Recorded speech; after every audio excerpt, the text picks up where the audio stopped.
I'm going to give 83% of you what you want today in this video.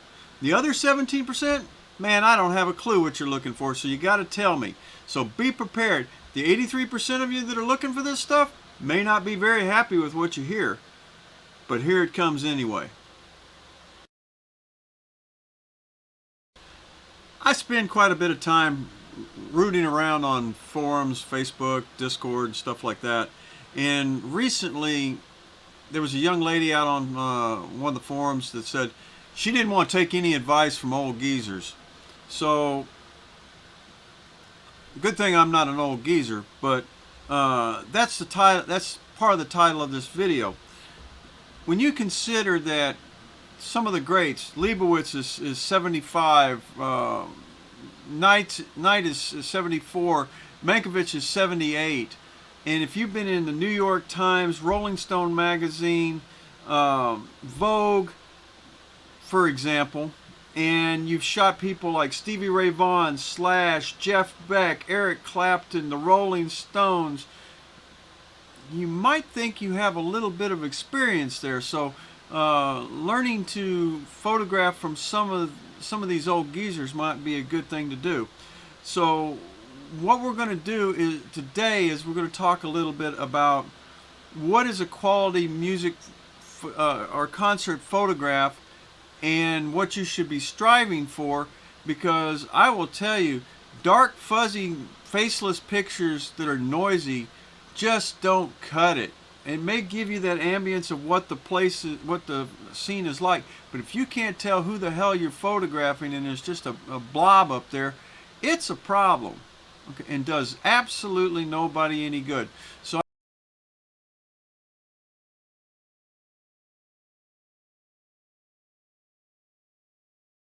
let's face it, if somebody has been on the cover of Rolling Stone as many times as some of these other people have, one photographer, for instance, has shot Grace Slick, Rod Stewart, John Lennon, Elton John, George Harrison, Jefferson Airplane, Ike and Tina Turner, the Beach Boys, Cat Stevens, Jerry Garcia, the Grateful Dead, Alice Cooper, Marvin Gaye, David Cassidy, Van Morrison, Mick Jagger.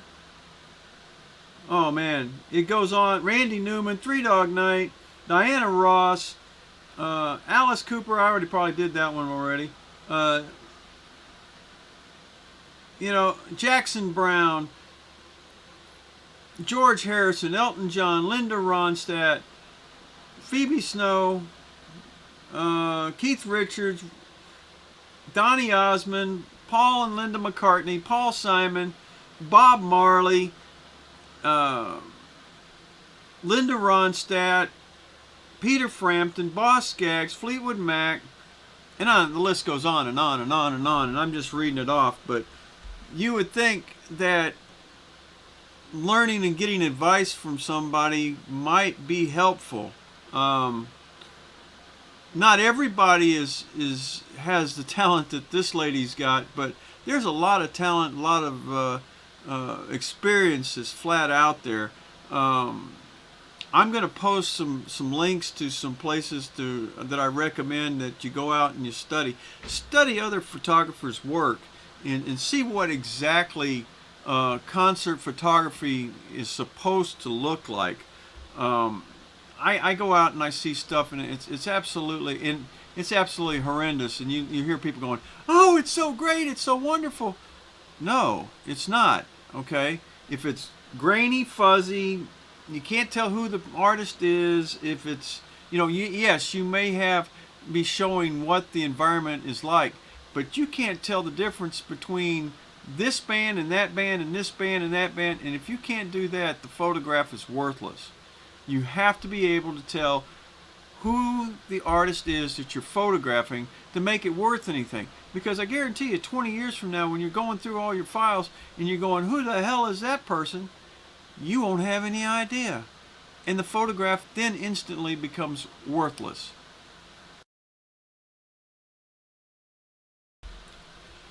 Anyway, if you want to go out and see what photography, concert photography, music photography is supposed to be like in the first place, you're going out already, you're spending thousands of dollars for gear and equipment, you're asking people's advice for the way things are supposed to look. And to be honest, a lot of people don't even have a clue what it's supposed to look like in the first place.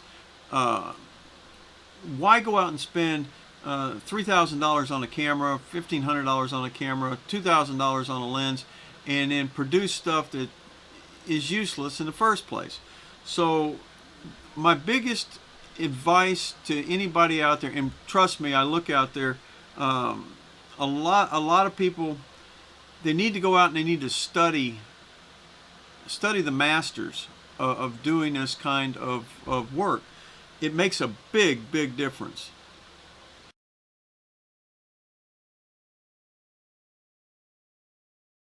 So now it's time for a big gut check. Sit down and ask yourself, why am I doing this?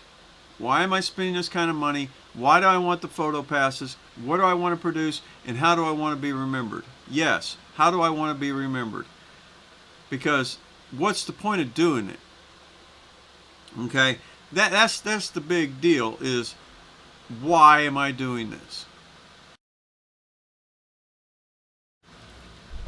When your concert photography looks like this, or maybe even like that, then you're getting somewhere really fast. I mean, take a look. These are from some of the masters, and that's what the concert photography is about. You can look inside of those photographs and tell who they are and what they're doing, and believe it or not, a lot of that was shot on film.